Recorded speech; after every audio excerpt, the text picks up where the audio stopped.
Good morning, good morning, good morning, everyone. I am Mayor Quentin Hart, and it is such an honor to be with you today virtually.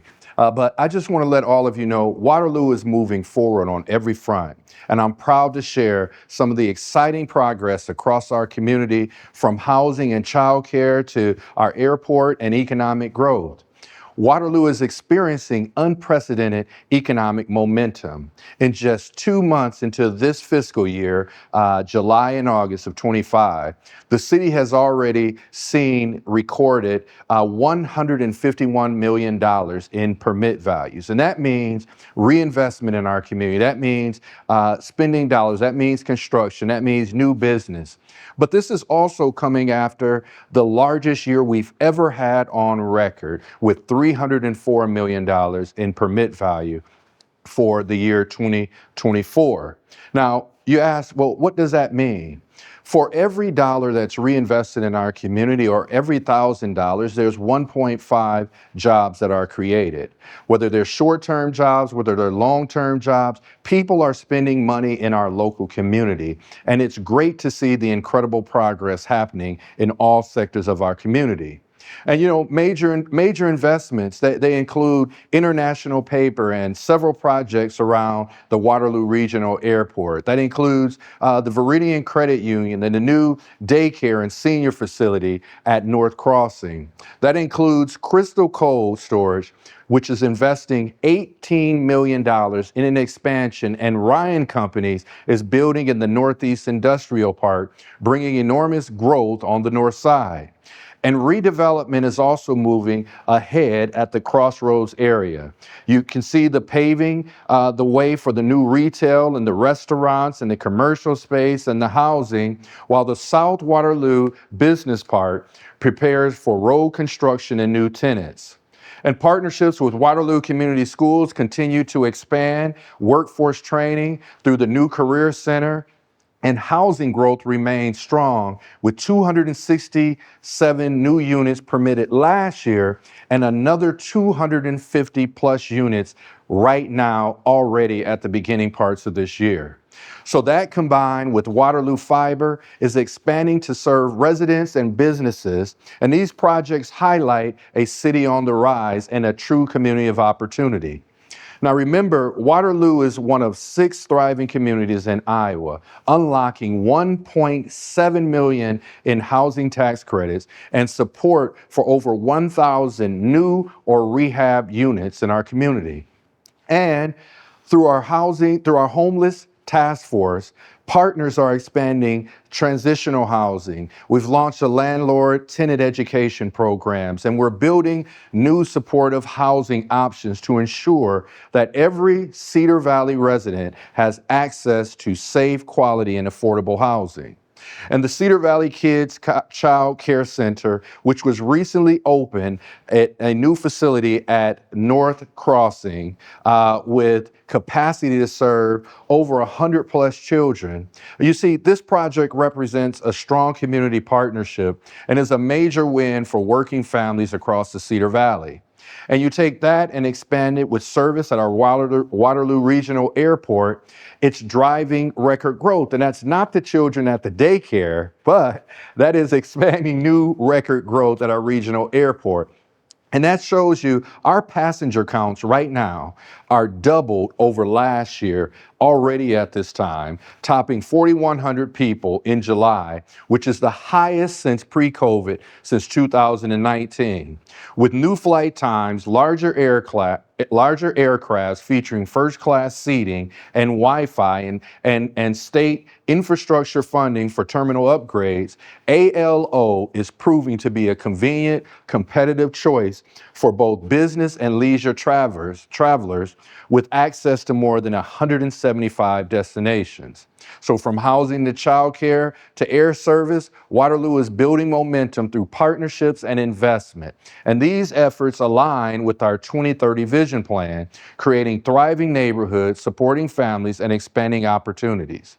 And recent projects like the $37 million Hart Courts project is working towards that goal that we have as a community of becoming Sportstown USA. And the Crossroads Double Down redevelopment show our continued commitment to quality of life, entertainment, and recreational opportunities that make Waterloo a place where people want to live, work, and play.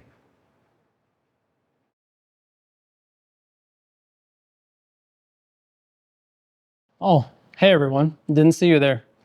Sorry we can't be with you today. I know Mayor Hart and I are down in Des Moines area for the League of Cities, and I'm sorry to miss out on my old stomping grounds, Texas Roadhouse. I know Megan, though, does amazing, the entire team there, so I'm sure she's keeping you company. Couple of quick updates while we got you. So last quarter, back in June, I know we talked a lot about new developments.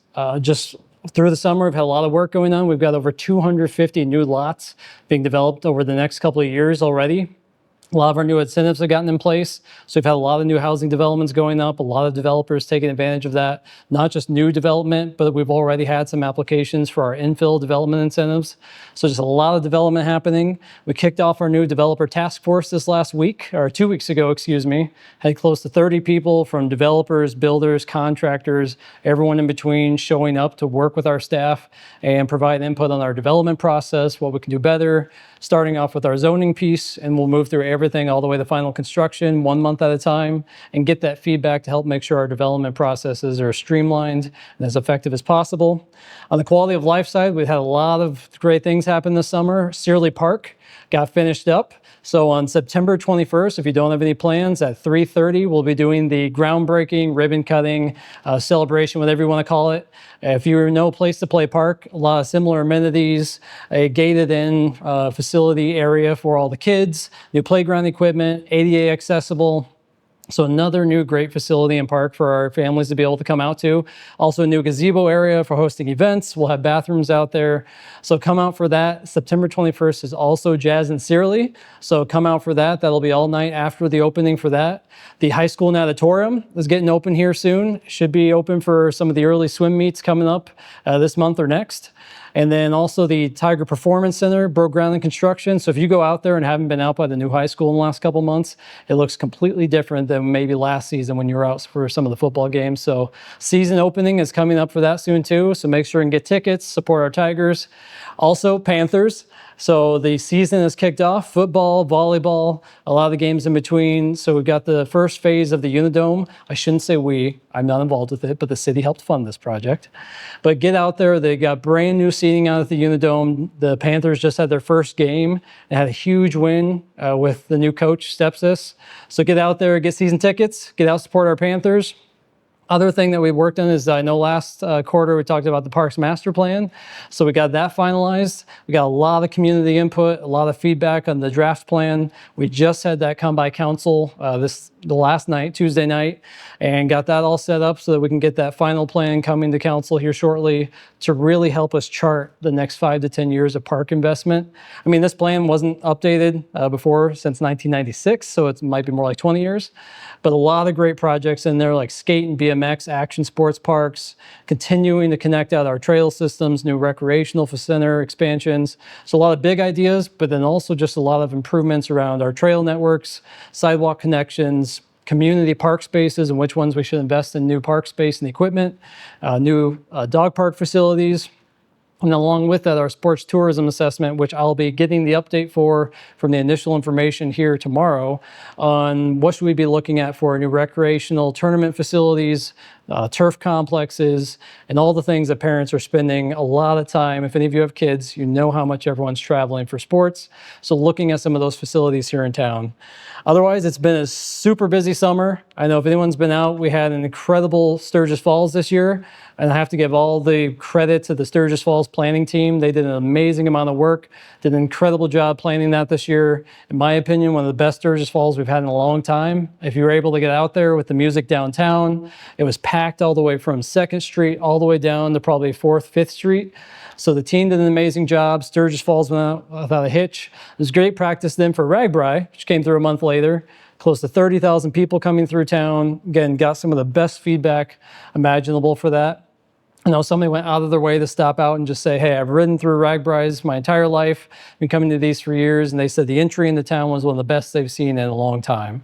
And so again, a lot of work went into this from hundreds of community volunteers, our staff team, Public Works, making sure all the streets are cleaned up. If anybody went out there the next morning, Friday morning after the ride, the streets were spotless. So just a lot of credit goes to our team, hundreds of volunteers that went to make it possible, probably a lot of you in the room. And so just thank you to everyone that made everything go off this summer. Summer's not done yet. I know coming up, we've still got Artapalooza is coming up this Sunday, which you guys aren't even going to see this till then. So hopefully you went to Artapalooza. So Sunday the 7th. And then otherwise too, we'll have the street party coming up, which you can go to after this, which will be Saturday, September 20th. So make sure and stop out downtown. We'll be going on all day. And otherwise, just a few big things. I know road construction, everyone always wants to know. Main Street and 18th will be done in the next week or two, which means by the time you're seeing this, Main Street and 18th should be opened up. Don't quote me on that, it's construction, but it should hopefully be opened up. And then also Viking Road Roundabout out there by the Viking Plaza shopping area should be getting finished up here in October, at least to get some eastbound traffic going through there for the winter. So again, sorry we couldn't join you today. Thank you for all the support, everything you guys are doing. Have a great rest of the day. Have a great morning, and we'll see you next time. Hey everyone, I'm back. Keep clapping. Go ahead, keep clapping. It's okay, because I have one more big announcement to make that I forgot to a second ago, but actually it's the reason we can't be with you, one of the reasons. So I'm excited to announce that Cedar Falls has been awarded the All-Star Community Award by the Iowa League of Cities for the Gateway River Park project in downtown. And so we'll be accepting that award tonight at the Iowa League of Cities conference. So again, I apologize, that's why we can't be there. But again, just want to give credit to this project as much as I would love to take credit for it. It has been going on for years, close to 20 years. To be honest, between the original work to bring this idea to the community, the effort from the community to champion the fundraising, several $100,000 privately fundraised for a nearly $7 million project that included a lot of staff time, federal funding, and local funding. So again, thank you to all the volunteers, to the people that champion this project, to the Cedar River Recreation Group that really put in a lot of the work to champion and fundraise this over the last really 5 years of getting it going. And if anybody's been down there at any time of day, you see all the families out there going down by the river, having lunch, grabbing ice cream, a couple people kayaking, but just seeing people re-engage with the river and the way that they are has again been one of the best feelings of seeing that. You go down for lunch and just see people, young families. I saw someone down there the other day. There's a young family, and on the other side, someone that was actually down by the water, all the ADA accessible, so they were down there but the wheelchair, just enjoying some time to relax near the riverfront. So again, get out there, enjoy it. If you know anyone that was involved with helping plan it, do the fundraising, tell them thank you. And just excited to be a part of a community that comes together around projects like this. So thank you everyone again. Have a great day, and we'll see you soon.